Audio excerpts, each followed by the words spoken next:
How many? Excuse me? Okay. Excellent. Okay.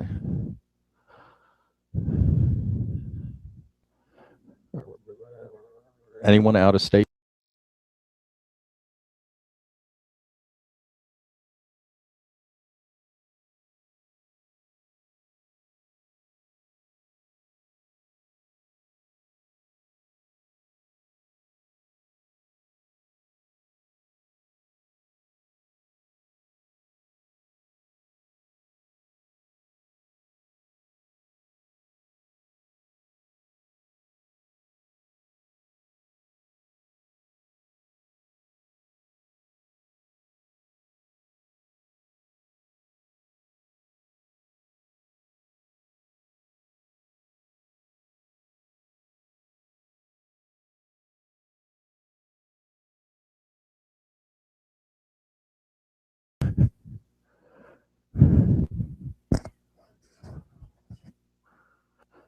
You'll show me standing up, then you'll show me falling over. And I'll introduce myself. Ready? Okay. All right. Hello, everyone online, for the thousands of individual who may be out there. This morning, we're going to be talking about the next generation cloud, rise of the unikernel, or unleashing the power of the unikernel. This, for me, is actually one of the more interesting talks I've done in a long time. I've been doing speaking in the open source world for a very long time. Here's the About Me slide, which I'm not going to read through because I'm boring enough without doing that. But I've been doing this for 20 years, talking about open source and trying to get people to use open source. And this subject, to me, is a fireball. I mean, I've started doing a version of this talk I think about 8 months ago at a little semi-local conference called CPOSC in Pennsylvania. And every time I give this talk, it gets larger because the subject matter is growing amazingly rapidly. And I think the impact on our industry for unikernels is going to be huge, given a little bit of time. So congratulate yourselves for being here this morning. You may be on the tip of a wave. And this is just the beginning, folks. This is not by any means a status report of this is what we accomplished, goodbye. No, this is something that's coming and moving, and it's a good thing to be on top of right now. So who am I with relationship to this thing? Well, I'm actually not a unikernel implementer. Frankly, if you find other unikernel talks out there, they're generally by the implementers, which is great. You get tons of great information. But one of the problems you get with unikernels is, as we'll talk about, they're very small things, and it's very easy to ignore a small thing. It's very easy to look at that and say, it doesn't apply to me. But the thing is, there's a forest and trees issue. And you know, when you get the implementers out there, they talk about the tree. But there's a forest. I'm going to talk a bit about the forest and the importance of this forest. There's a lot of things going on that will be of interest to you. And it's just a question of which ones you're going to employ inside your situation and when. So that's part of the difference about what I'm going to talk about here today. I am evangelist for Zen Project. Zen Project being the open source hypervisor that powers all sorts of things, including the Amazon cloud, the Rackspace public cloud, and any number of other clouds and virtualization and hosting providers. So if you're an Amazon user, you're a Zen user. But I'm an evangelist, which means I have a big mouth and I know how to use it. And so that's part of what I'm doing here is I'm going to try to give you some information that I think is going to be really important. The other thing that we're going to touch on near the end is the whole notion of microservices and what this does there. How many people are interested in the whole concept of microservices? Anyone? That's, yeah, okay. You know, you start to see this more and more showing up in the literature, the idea of these small things that do a single job and do it efficiently and so forth. This actually will have a huge impact on that area, but we'll talk about that in a few minutes. So let's talk first. As I said, there's a forest and trees issue. I'm going to talk a little bit about the forest. Why do you care? You know, why should you be spending an hour of your valuable time sitting here in a room when you could be outside enjoying the sun or whatever, listening to me. If you've been invited, how many people are working with clouds one way or another, or looking into clouds? You know, that gets pretty ubiquitous these days. And this is not limited to clouds, but the impact on cloud is going to be huge. The cloud up till now has been all about orchestration.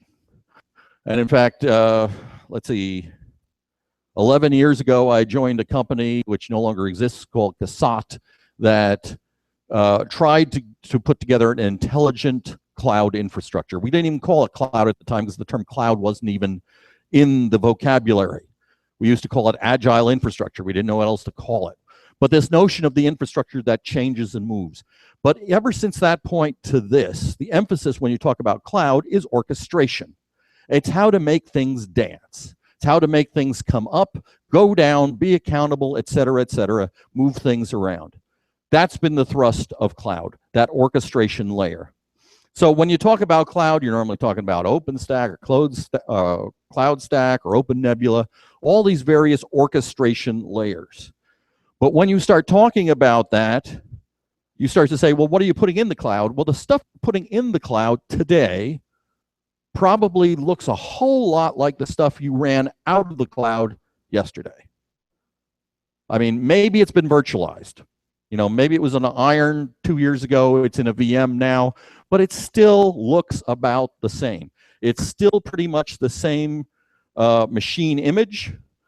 It's running with a full operating system stack. Whatever was running on the iron is now running in the VM in the cloud.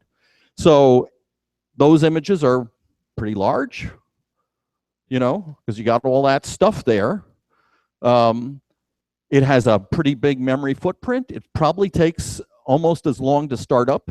I mean, if it starts up any faster now, it's because the machines have gotten a bit faster. You put it on a new machine, and what used to take 4 minutes to start up now takes 3 minutes. But it sort of begs the question: why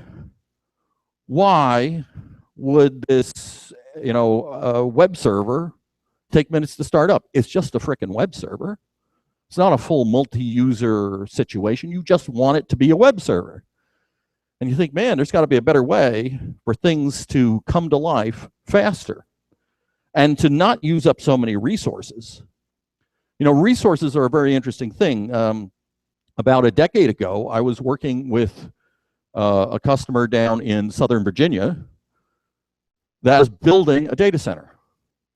And he had the new building. He had power in about half of it at the time and was just beginning to put in racks inside that part. And he looked at me and said, you know, this data center's full. It's like, what do you mean it's full? You don't even have power in half the building. He said, no. I know where everything's going to go. And when the last switch gets turned on, this data center will be full. I will not have room for one more machine in this data center. I said, well, why would you construct a data center that on day one is full? He said, because I went to the power company and I said, how much power can I get? And they said, this much and no more. And so I had to build the data center to the limits of the power company. They said, if you want more power, you got to go somewhere else and build another data center.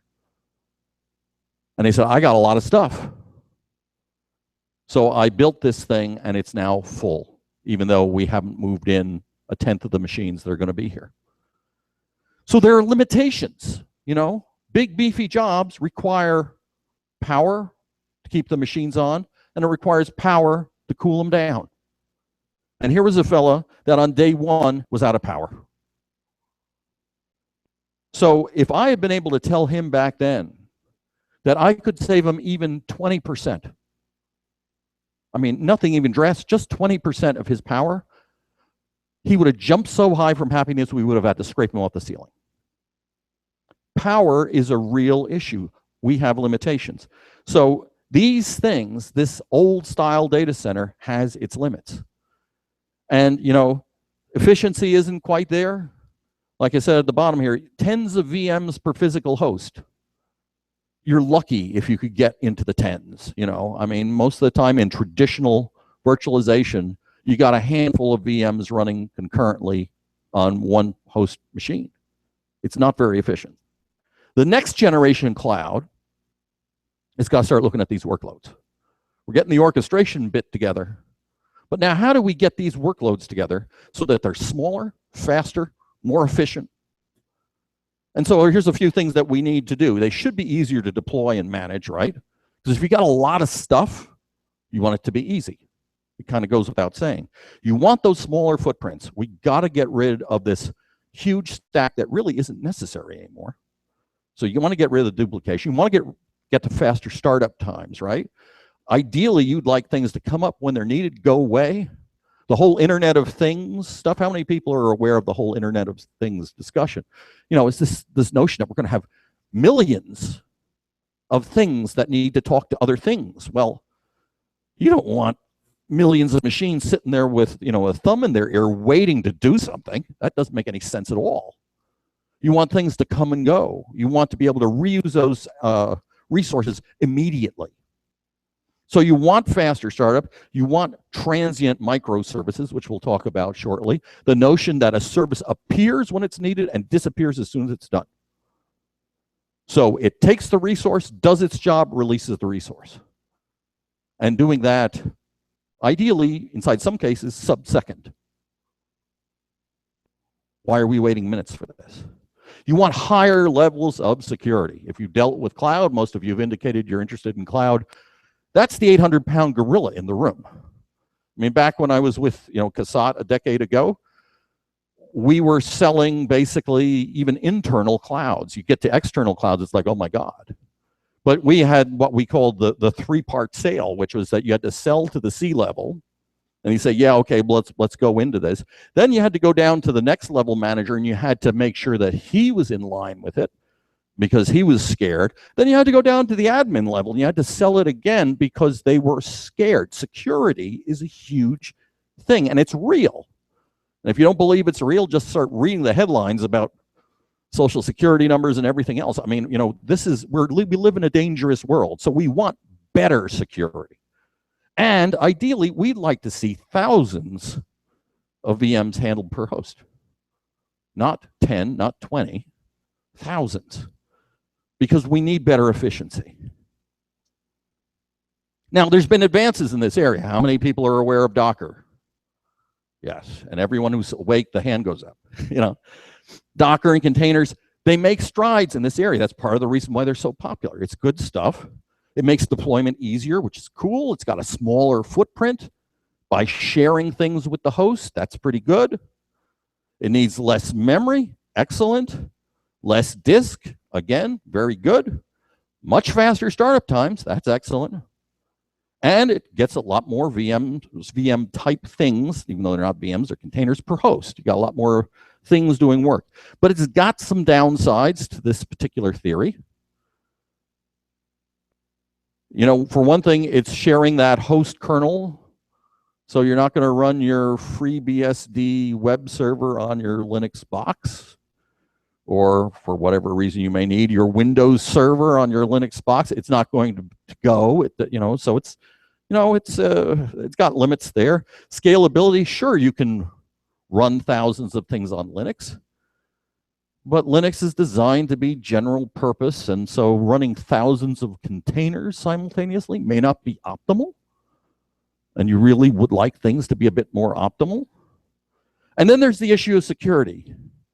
And that's one of the more painful things when you start talking about the container concept, because you have potentially hundreds or thousands of things relying on the common base, and God forbid something should happen to that common base, because then it's winner take all. You know, then you've got something that has potential huge ramifications across all of these workloads. So that's being worked on, and however, you know, I was at LinuxCon North America last year, and the Docker CEO had a really nice presentation. He stood up and said, these are, I think it was the 5 top priorities for the next year. Security wasn't one of them. It's like, well, okay, you know, he's doing some other stuff, but he wasn't looking at security as being one of the things. And one of the things that came out of that conference is there were other talks about containers, and, you know, people like to talk about, oh, Google uses containers. But in the Google talk, they said, well, you know, yeah, we use containers, but when we need security, we run the containers inside a VM, so we can get the VM level of security. It's like, well, that's kind of defeating the purpose a little bit. So, you know, it's an improvement, but it's not the end-all be-all. But the unikernel, we think, gets closer to the real gist of what we need. It's very small, and we'll talk about how small in just a second. It's extremely efficient, very quick to boot. We'll get some numbers out of that too.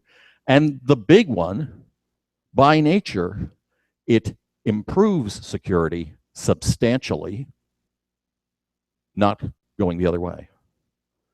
Huge, huge concept in the cloud. And as I say here, it's green in terms of energy, and it saves you green in terms of cash. You know, if you've ever been on the sales or product side of things, you know when you go in and say, oh yeah, well this is great energy saving technology. And the customer says, well, how long till we get positive ROI? And they say, well, you know, about 5 years. That's a hard sell, man.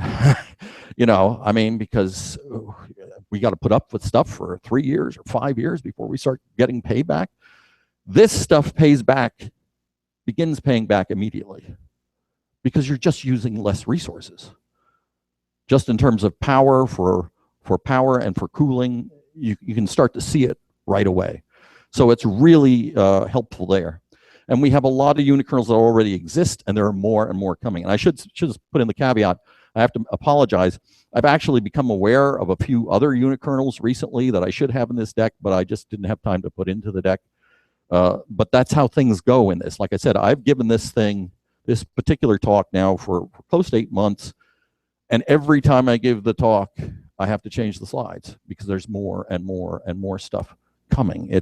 There is a wave here.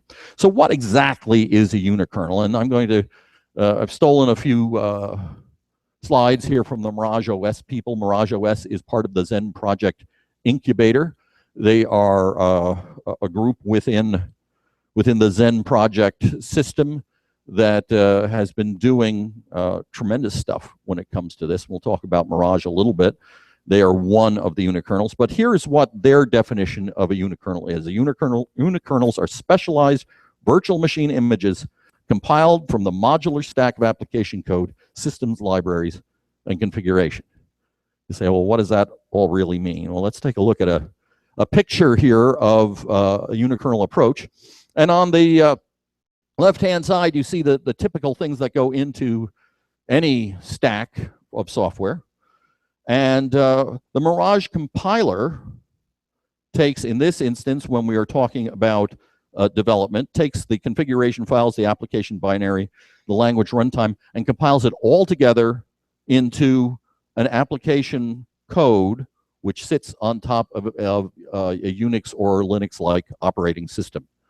And that's what you do in development. So, I mean, that looks, you know, pretty similar to any sort of thing that you would do today. But then let's go into the testing phase. Well, if you notice in the testing phase, suddenly now the entire stack, and that includes everything that includes operating system functions, top to bottom, gets compiled into a single image, a single binary. And that, during the testing phase, sits on top of Unix and or Linux-like operating system. It's a bit different. Then when we get to the deployment phase, it gets even more interesting. Not only now are we going to take that entire stack that includes the operating system functions and put it into one single image, but now we can take that one single image and rest it directly on a bare metal hypervisor, which sits on the hardware. Suddenly there is no Unix and or Linux-like operating system involved. There's no operating system involved at all when you go to deployment. It's a different way of looking at the world. Now, it may be familiar. How many people have done anything in the embedded space? Anyone play inside that area? If you're embedded space, this may look awfully familiar because you're used to cross-compiling into something that just rests on that target hardware. And this is very similar to embedded thinking. So we have something that's kind of like embedded in the data center, except it sits on top, in this case, of Zen, but it could be any sort of bare metal hypervisor. I should just say that for people who aren't up on the difference between a bare metal hypervisor and a hosted hypervisor, bare metal is what's known as type 1, and hosted is type 2. Now, bare metal is just what it sounds like. It's a thin hypervisor layer that sits directly on the machine layer, and then VMs sit on top of it. A hosted situation is embedded into the side, so to speak, of an existing operating system. A KVM works more like that. I believe Beehive in the BSD world works more like that. It's embedded into the operating system code. So you have this host OS that provides some of the hypervisor function. It's a different concept. And by doing this, however, on a bare metal hypervisor, we can keep this thing very lean and very mean.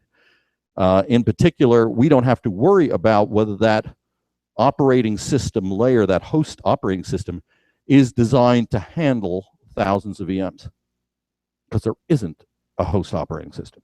We just have to make sure that the hypervisor can handle thousands of VMs, and we'll talk about that in a few minutes. So here are the unikernel concepts, a few of them, the key ones. You want just enough to do the job. If you're running a web server, you don't need multiple users. Why would you need multiple users? You want something that will take the packet in, look at the packet, produce the response, send it back out. That's all you need. You don't need multiple identities. You don't need any sort of weird authorizations. You don't need the capability to do bash scripts, write in Python. You don't need any of that. So we're going to get rid of it all. Anything that is not necessary, we get rid of. You just want one VM per transaction, user, whatever you want to call it. You don't need full multi-user capabilities. You don't need a full general purpose operating system. You don't need all these thousands of utilities. You don't want any of it. You don't even need the full operating system functionality. You just need those basic functions which are required to get the job done, period, end of discussion. That's it, lean and mean. So you have very minimal waste, very tiny size. So like I said, this is like embedded in the data center. So there are some differences, when you're talking about embedded in the data center over what we do now. One is that obviously on your production system, you will not have all sorts of utilities to do forensics. And a lot of people, it's like, oh gosh, how can we possibly live with this? Well, I've been at this for 30 years in this industry. Most of the production systems that I've worked with, they don't allow you to do forensics on it. I mean, basically, you pull the logs, you get your data, you take it over to your test system, and then you analyze the living daylights out of it, figure out what went wrong. So the fact that all that stuff isn't there in production, most of the cases I've encountered in my working lifetime, that stuff doesn't help you. You're not allowed to touch it. You want that production system to be up and running, and you don't want to be fiddling with it too much. So on that production system, when it comes to finding out what happened, you have exactly whatever tools you added to that stack. Once again, that's kind of standard in the embedded world. You put in the little logs or whatever you've got there to trace whatever happened, and that's what you got to go with. So the system failures have to be analyzed back in the dev system. And, this is a trade-off, but the trade-off value is huge, because now you can get to these ultra-light, ultra-swift images. So what do these things look like anyway? Here's just a few examples. We'll talk a little bit more in detail. Mirage OS has a fully functional DNS server that is 449 kilobytes. People with gray in their temples like me may have to turn to some of the younger people and explain what a kilobyte is. It's one of those words that if you've been in this industry, you probably haven't used in at least 15 or 20 years. We don't talk about kilobytes. We talk about gigabytes and terabytes and petabytes and kilobytes. Web server, not even 3/4 of a megabyte. That's what the image size is. OpenFlow learning switch, less than 400 kilobytes. Ling, another unikernel system, routinely boots to operation in less than 100 milliseconds. That's pretty good. You know, you can wait for a boot time of 100 milliseconds in most applications if it's not, you know, fly-by-wire or something where people will die if you don't have instantaneous response. But the bulk of what happens in our data center can handle 100 millisecond drag time, get something started up. Erlang on zen.org, which is run under Ling. It's the group that does Ling. Has a little memory usage thing that you can actually, you know, query their website, say how much memory you're using. And when I pushed the button and put together this slide, it said 8.7 megabytes was the actual running image.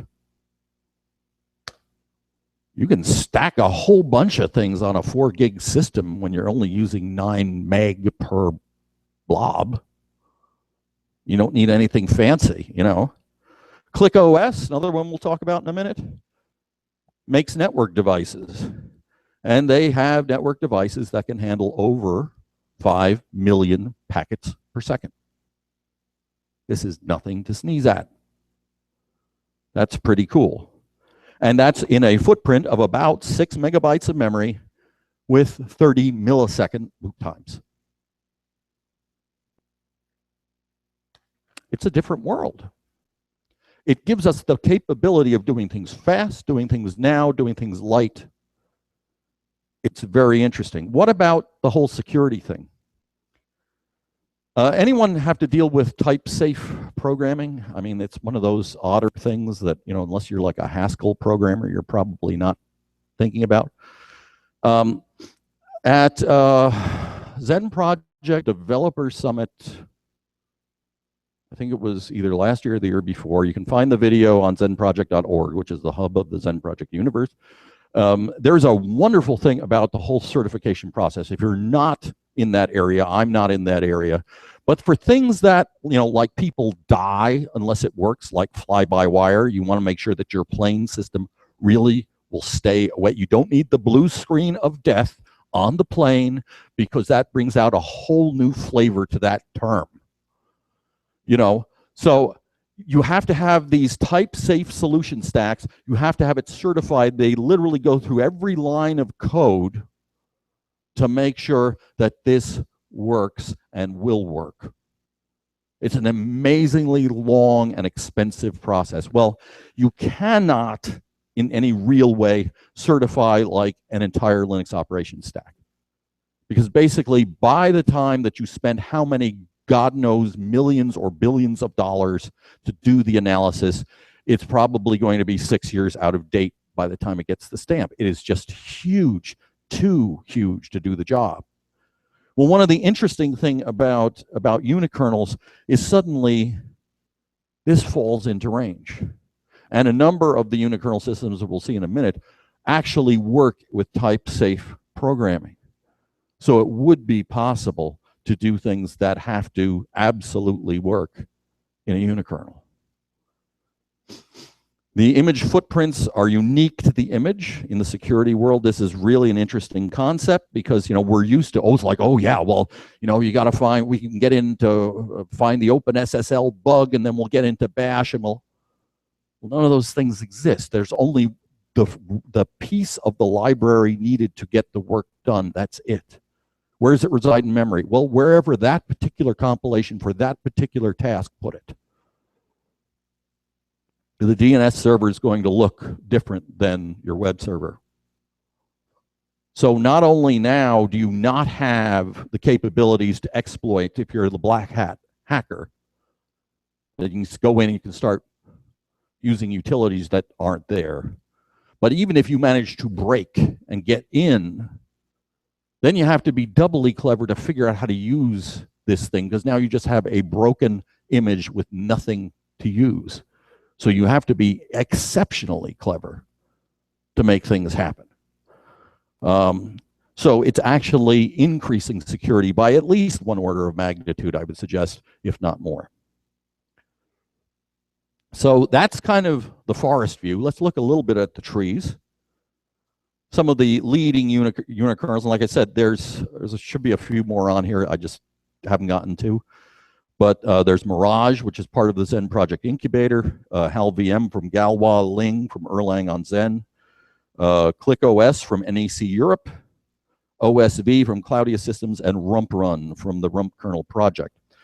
Let's take a look at a few individuals. Mirage OS, as I said, is part of the Zen Project Incubator. We're very happy to be dealing with these folks. Their language supported is OCaml. How many OCaml programmers? About what I figured. Oh, I actually saw a glimpsing hand. Congratulations, you just restored my faith in the world that there is such a thing as an OCaml programmer. Hypervisor supported is Zen. This had a 2.0 release last year. In fact, they're about to come out with the 2.5 release inside the very near future. So keep your eyes open for that. It's good for general purpose devices. It can even be run in Amazon. So you can take your Mirage images and pop them out there. One of the interesting things that you'll see, and we'll talk about this a little bit more later, is that, yeah, you can run these things in Amazon, but services like Amazon tend to have a little problem because these things are so much smaller than what they expect that sometimes getting good performance is a little problematic at this stage. But that's going to be one of the things that's going to be happening real soon, because by the time, you know, as people begin to realize these are going to be out there, they're going to have to retune and retool for the capability to deal with really small things as well as really big things. And there's the Open Mirage website. Here's another one called HalVM from Galois. This is in Haskell. How many people work in Haskell? About as many people as work in OCaml. That's about what you expect. The hypervisor supported, in this case, once again, Zen. Originally, it was to prototype operating system components. They wanted a quick way to be able to check, to do testing, which was nice. But now they've made it so that they can just build network devices and things like this. And it does very well inside that area. A third one called Ling from Erlang on Zen project works in Erlang. How many Erlang programmers? As many as there are Haskell and OCaml programmers. Yeah. Now, you see this, just let me stop here for a second. This is where the forest and the trees issue comes up. Because up until now, you see Haskell and Erlang and OCaml. I don't care about any of this stuff. I can ignore all this. We'll just keep listening. Because like when you're starting into a forest, you can look around it, oh, that tree's nothing, that tree's nothing. But if you're going to make your way through a forest and you realize there's a forest in front of you, you've got to start paying attention to some trees. And that's kind of where we are right now. So, you know, just stick with me just a minute and things will get a whole lot interesting, or more interesting for you.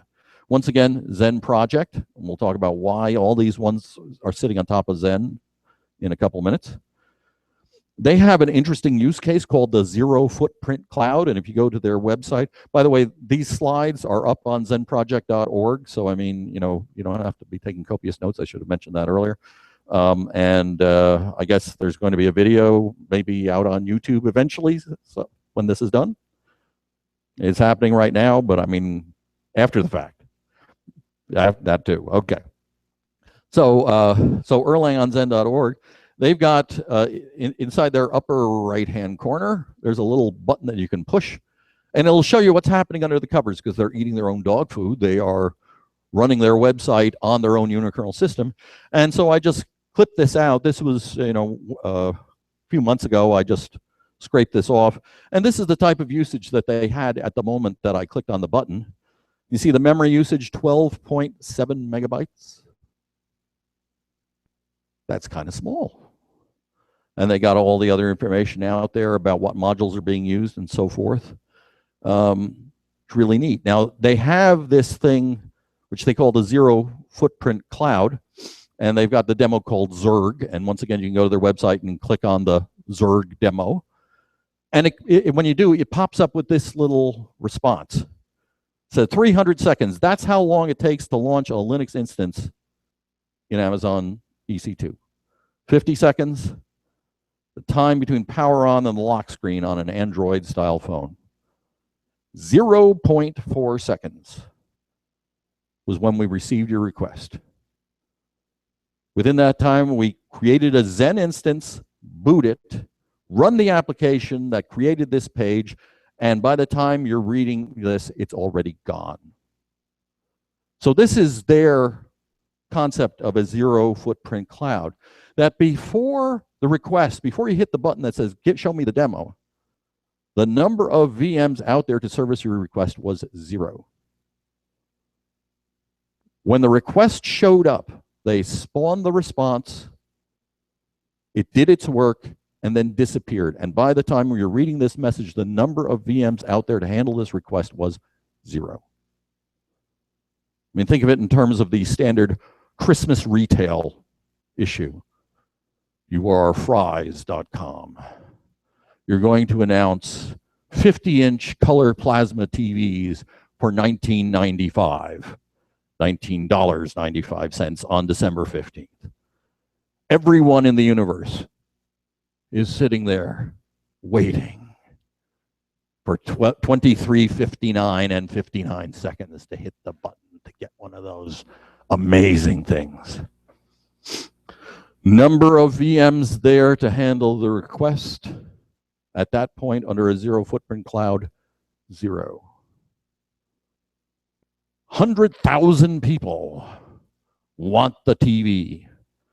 So at midnight on the 15th of December, you have 100,000 VMs that spring to life.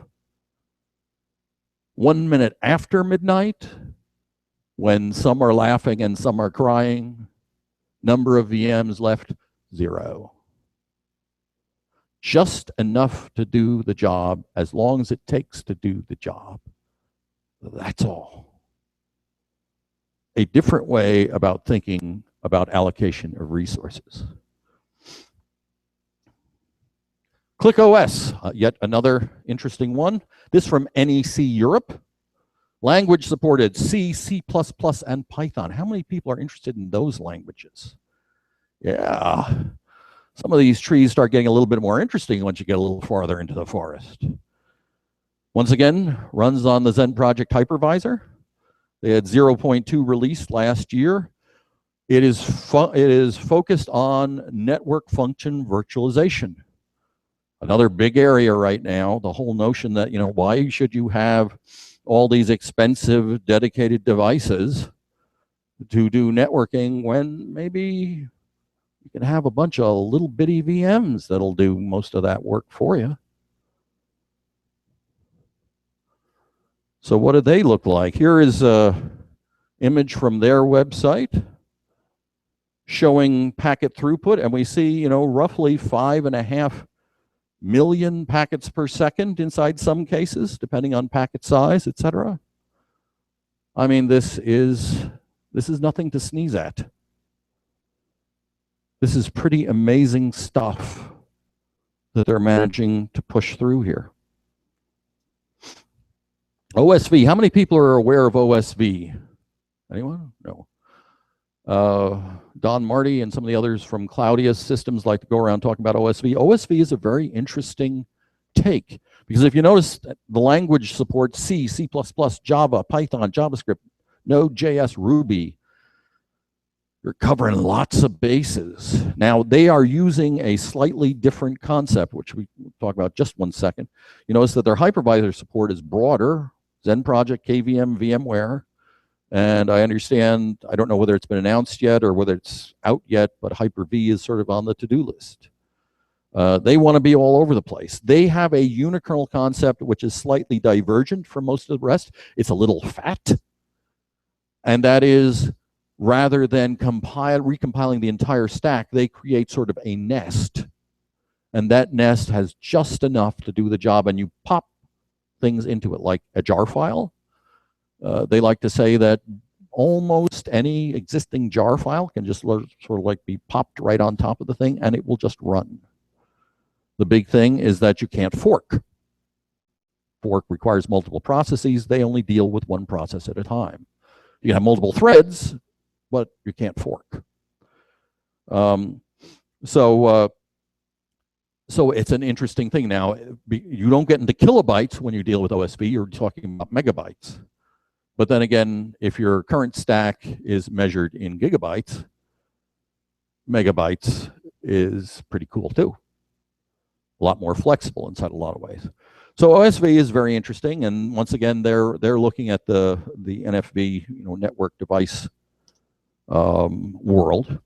Now, rump run, which was not part of my original talk a few months ago, has really come into its own and is doing some incredibly interesting stuff, which we'll talk about in a little bit.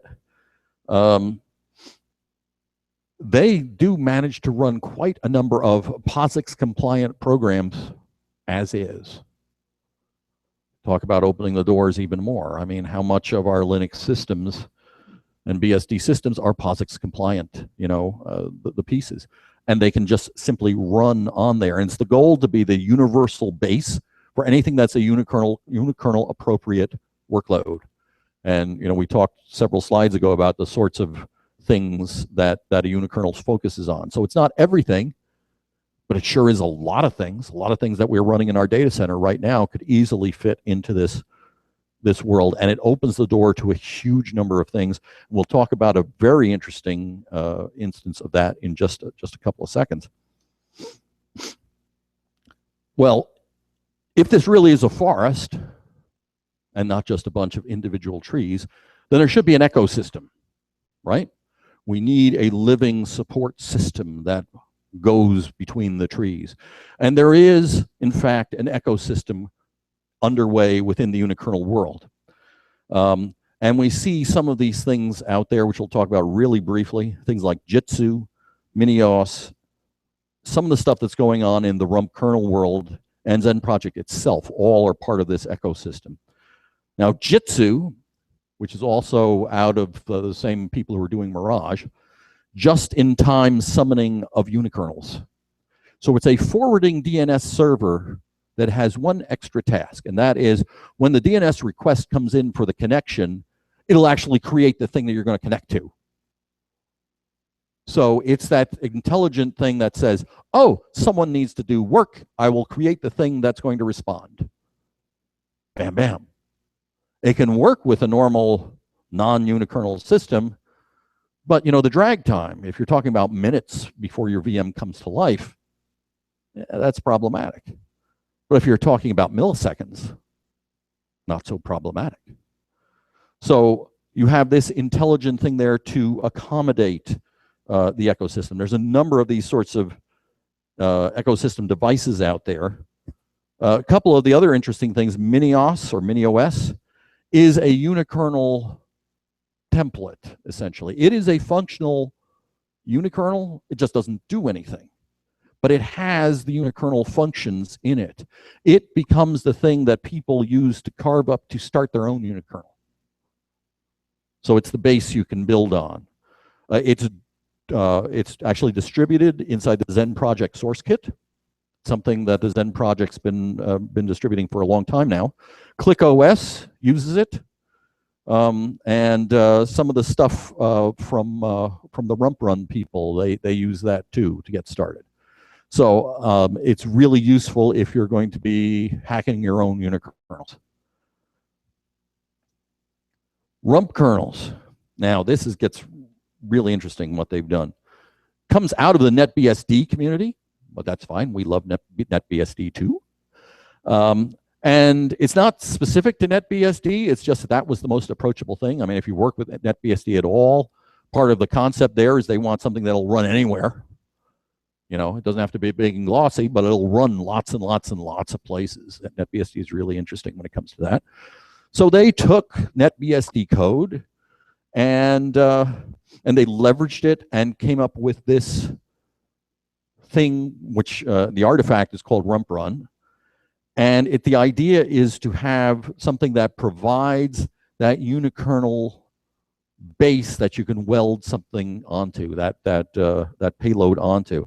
So it supports Zen project, but it also can work straight on bare metal, and it can actually work in user space as well. It's really very interesting. And here is just a picture that Antti Kanti was kind enough to share with me to put in this. This is kind of the unikernel rump run stack. And you notice that, you look down the center of the stack and you say, well, these are the things that I expect inside any application stack. But then you look on the left And you see it's the same thread throughout the entire stack. It's one unified beast. And then on the right, he talks about how many lines of code, and you start seeing that, these are not necessarily very big when you talk about the base stuff. Now, when I started giving this talk, I would, at some point, I'd say, well, unikernels are good for some things. There's probably a lot of things that you won't see based on unikernels. One of them is a database. Wrong! I don't think I had that slide in for 3 months before I found out about what the rump run people had done. And that was that they came up with a database that works as a unikernel.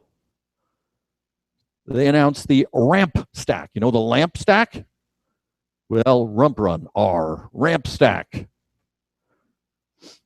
In March, they announced via Twitter, where all good things are announced, that they had gotten Nginx, MySQL, and PHP on a rump kernel working together. So you had an entire stack that was unikernel based. Something that could run actual standard workloads that probably at your point of work right now, you are running. Could be run in the unikernel world. They're working out the kinks to it. It works. They're trying to buff it up and polish it. Anything that's inside this unikernel concept, which you talked about earlier, so you can take the unmodified C and C+ code that's POSIX compliant, and it just works. It is wild. I mean, now you're thinking, once again, like I said, because this is kind of a embedded concept to it, so it's got to be cross-compilable. You're never going to run the native compiler under the unikernel. That's not the idea. You want that to be the target.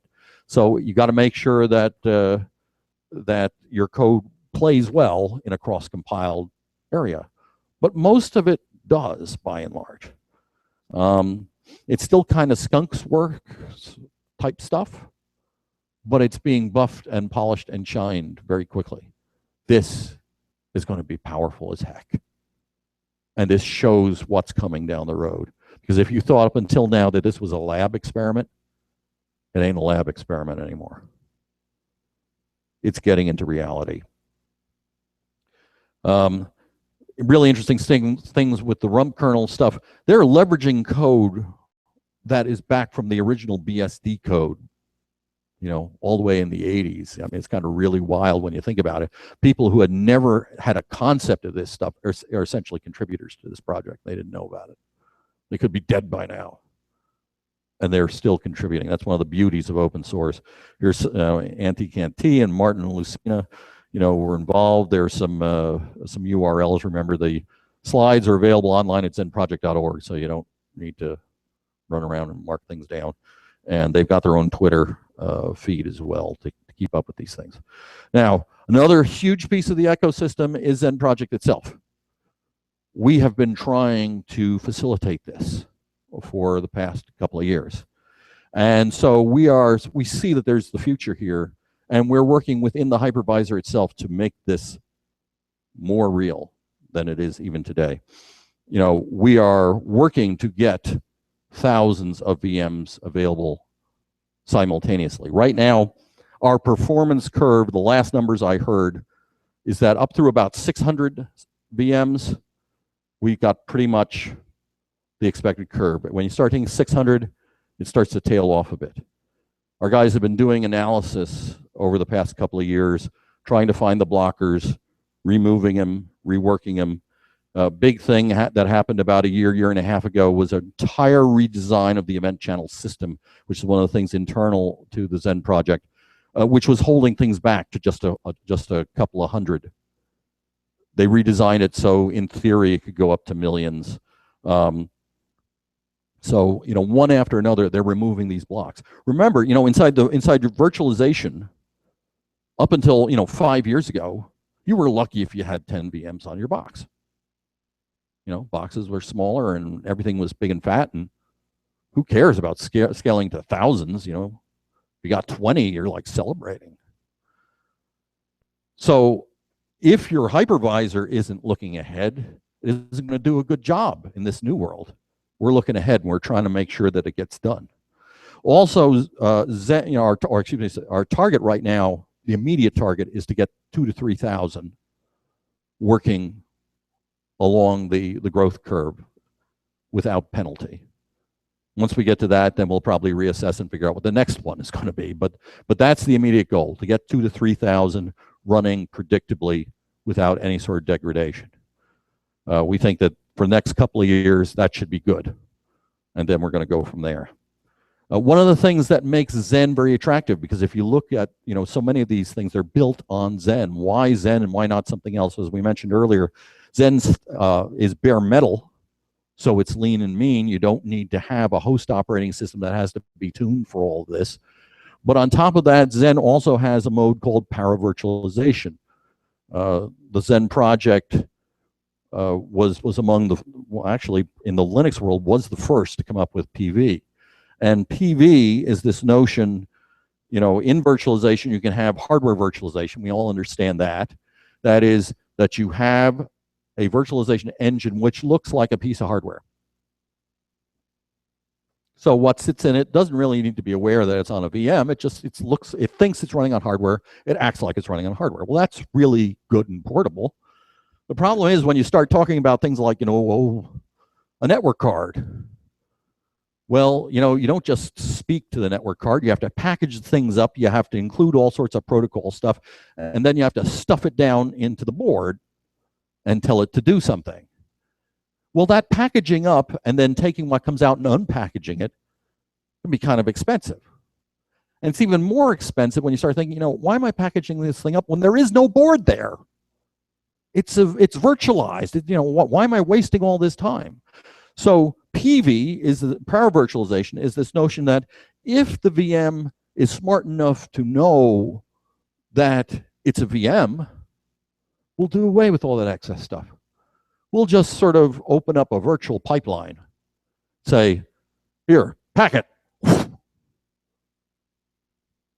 Packet. And you don't need to do any sort of elaborate packing and unpacking. You don't need to deal with a piece of hardware which doesn't really exist. You just sort of throw it down the tube and wait for it to come back, you know. And we do this with all sorts of devices in PV. Now, one of the benefits of PV inside the unikernel world is that means that when you're trying to get these tiny, tiny VMs, they don't have to do a lot of work. They can say, oh, here's a network packet. They don't have to worry about what do I have to do to get an NE 2000 NIC to deal with this? Well, there isn't one. You don't need it. Just say, here's network packet, go. So it's much more efficient, both in terms of code and in terms of just general efficiency. It'll actually work faster. So this becomes really, really helpful in the unikernel world. And that's part of the reason why you see things giving birth on Zen first.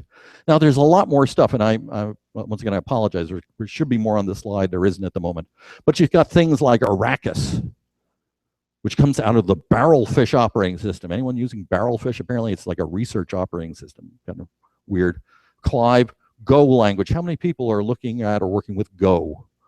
Certain, you know, I was at the O'Reilly Architecture Conference a couple of months ago, and it's like, everyone's about Go, man. You got to get Go. Well, guess what? Go's getting a unikernel too. There's a bunch more. There's a lot of these things coming. Now, are unikernels panacea? No. No, they are not. Not every workload is going to be running in a unikernel. But it doesn't have to be valuable, because there are lots of things in the data center that could run as unikernels. That's a lot of resources we can reclaim. A lot of money that we don't need to spend on machines spinning up and being cooled, waiting for things to do, or having to spread out things over racks and racks and racks when maybe a rack or two will do. So, you know, different problems will require different solutions. But if you've got lots and lots of things like that data center I said down in Southern Virginia a decade ago that was full at birth, if he could have taken all the things that could fit into unikernels, then you have all this extra space for those massive tasks that require lots and lots of resources. It's about using the resources the best way possible. That gives you more and more capability than you ever had before. So it's very likely, in my thinking at least, that the lessons we're learning in the unikernel world, lessons we're learning in the container world, are going to blend, and we'll probably get something that, in 5 years from now, we'll look back at this session as being the Stone Age for the new cloud, the Stone Age for these tiny, tiny VMs. People running around in loincloths and clubs, trying to make this all work.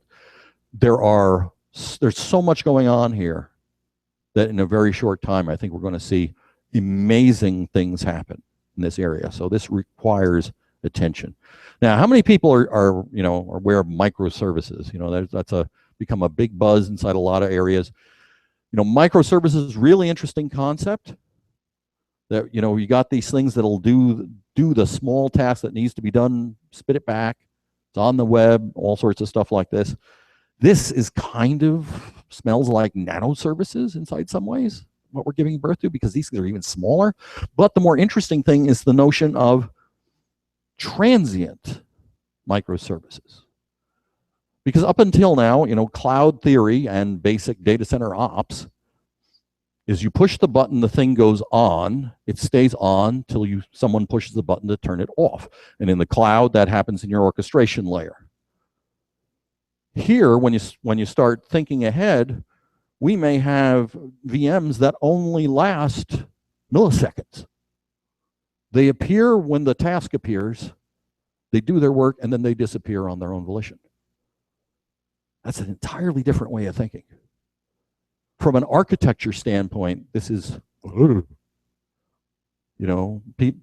software architects, you start seeing the blood roll out of their ears when they start thinking about this, because how do you measure that?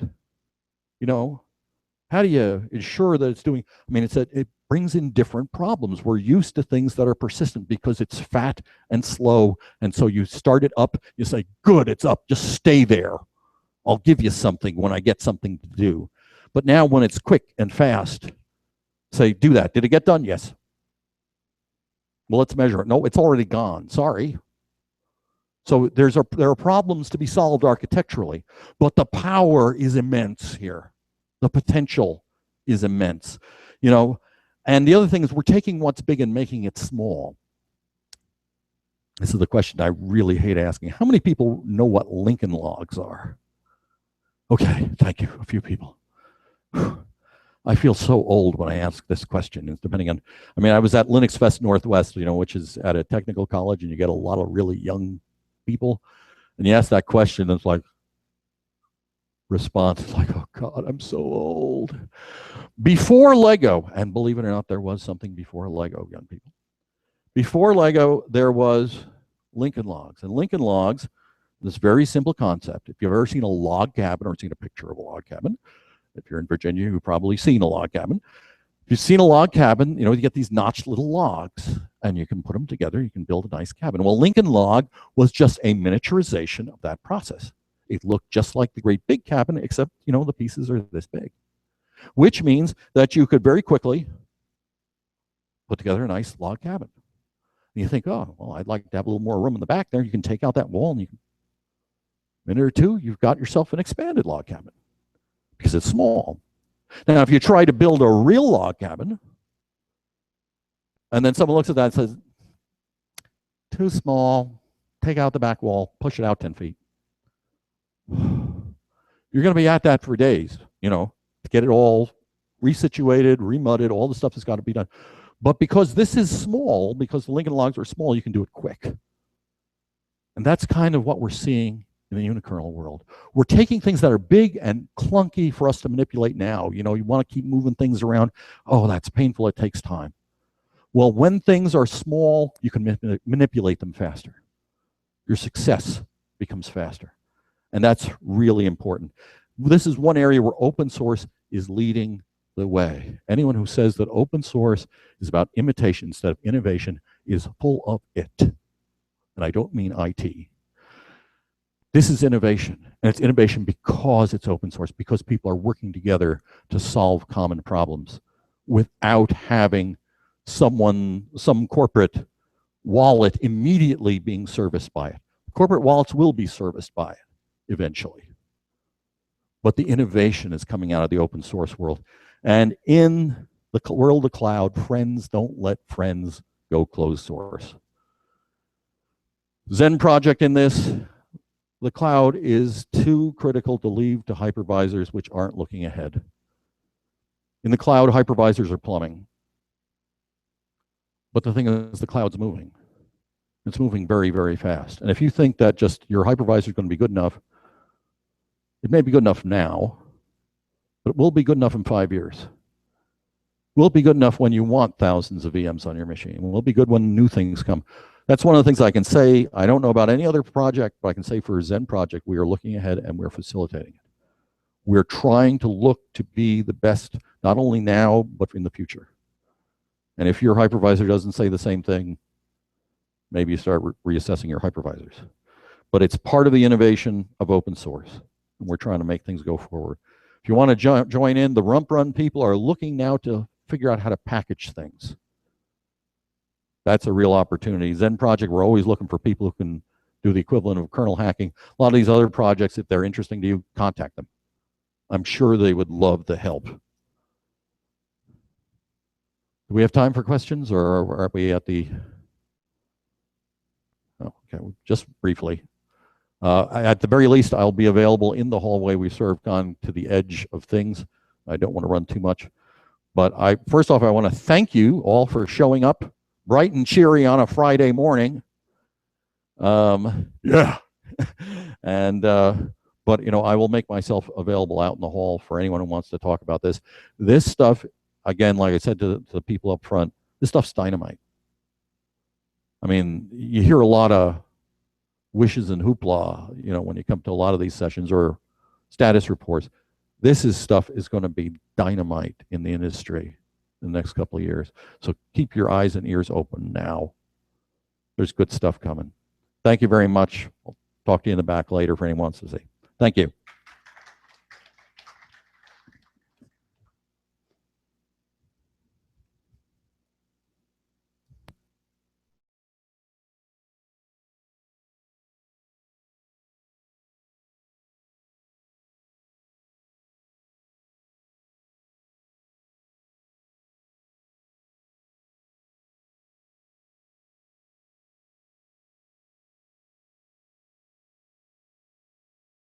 Citrix Zen Server gives you everything you need to integrate, manage, and automate a virtual data center, all on an enterprise-class, cloud-proven virtual platform, and at a third of the cost of other solutions.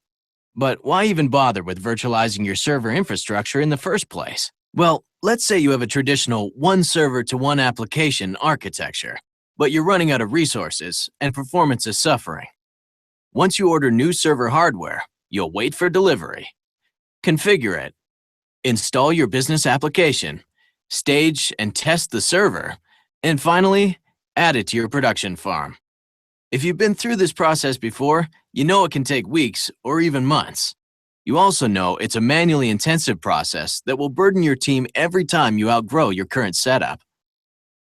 With a virtual server solution, you could accomplish all of that in less than half a day. Server virtualization software separates the OS and application from the underlying server hardware. And with multiple virtual machines on a single server, you can use each of them to run different OSs and applications. This makes it possible to move your virtual machines from one piece of hardware to another whenever you want, to maximize utilization, simplify maintenance, or recover from a hardware failure, and without slowing down your applications or users. Clearly, server virtualization provides big benefits, and Citrix Zen Server provides even more. Since it's built on an open platform, Zen Server plays well with your existing hardware, storage systems, and IT management software, as well as with the industry's leading cloud service providers. Best of all, you can get started by downloading a fully functional, production-ready version of Zen Server for free. After a 10-minute installation process, you'll see how easy it is to start virtualizing your workloads and automating your IT management processes. And when you're ready for a richer set of management tools, just upgrade to one of the premium editions of Zen Server. So whether you're interested in virtualizing servers for the first time, expanding your server virtualization footprint, or moving server workloads to the cloud, download and install Zen Server today and see how it can help you simplify your IT environment. Citrix Zen Server. Do more. Don't spend more.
Your customers rely on your website or application. If it's slow or non-responsive, it infuriates your users and costs you money. Keeping your business-critical systems humming along requires insight into what they're doing. Your system metrics tell stories that can reveal performance bottlenecks, resource limitations, and other problems. But how do you keep an eye on all of your system's performance metrics in real time and record this data for later analysis? Enter Longview, the new way to see what's really going on under the hood. The Longview Dashboard lets you visualize the status of all your systems, providing you with a bird's-eye view of your entire fleet. You can sort by CPU, memory, swap, processes load, and network usage. Click a specific system to access its individual dashboard, then click and drag to zoom in on choke points and get more detail. Comprehensive network data, including inbound and outbound traffic, is available on the Network tab, and disk writes and free space on the Disks tab, while the Process Explorer displays usage statistics for individual processes. The System Info tab shows listening services, active connections, and available updates. Adding Longview to a system is easy. Just click the button, copy the one-line installation command, then run the command on your Linux system to complete the process. The agent will begin collecting data and sending it to Longview. Then the graphs start rolling. Use Longview to gain visibility into your servers, so when your website or app heats up, it stays up.